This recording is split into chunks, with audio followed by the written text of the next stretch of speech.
कांग्रेस की भारत जोड़ो यात्रा के हवाले से तो आपको बताते चले, कांग्रेस की भारत जोड़ो यात्रा की दिल्ली में एंट्री हो चुकी है। दिल्ली पहुंच चुकी है कांग्रेस की भारत जोड़ो यात्रा। जाकिर हुसैन मार्ग इंडिया गेट से होकर लाल किले तक जाएगी। लाल किले से नेताजी सुभाष मार्ग होते हुए राजघाट तक ये यात्रा जाएगी। तो वहीं 22 किलोमीटर की यात्रा में आश्रम चौक पर ये यात्रा थोड़ी देर के लिए रुकेगी। राहुल गांधी की क़यादत में जारी है भारत जोड़ो यात्रा और दिल्ली ट्रैफिक पुलिस ने यात्रा को लेकर एडवाइजरी भी जारी की है।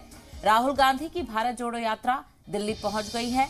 दिल्ली में राहुल गांधी की भारत जोड़ो यात्रा की एंट्री हो चुकी है। तो आज की सुबह राहुल गांधी की भारत जोड़ो यात्रा की दिल्ली से हो गई है, एंट्री कर चुकी है भारत जोड़ो यात्रा दिल्ली में। लगातार राहुल गांधी की क़यादत में भारत जोड़ो यात्रा आगे बढ़ती हुई नजर आ रही है।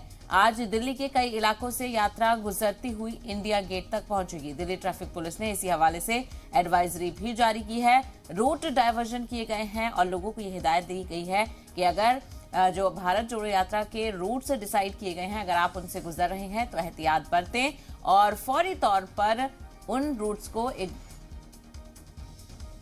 उन रूट्स पर ना जाने की कोशिश करें, क्योंकि भारत जोड़ो यात्रा आपको बताते चलें लगातार आगे बढ़ती हुई नजर आ रही है और काफी लोग इस यात्रा के साथ जुड़ते हुए नजर आ रहे हैं। और जिस तरह से कांग्रेस की जानिब से लगातार कहा जा रहा था कि शानदार इस्तकबाल भारत जोड़ो यात्रा का दिल्ली में किया जाएगा और काफी तादाद में लोग इस यात्रा में दिल्ली में जुड़ते हुए नजर आएंगे। चूंकि सेंटर ऑफ दिस यात्रा अगर कहा जाए तो दिल्ली है। दिल्ली ये पहुंच चुकी है, आधा रास्ता लगभग कवर हो चुका है।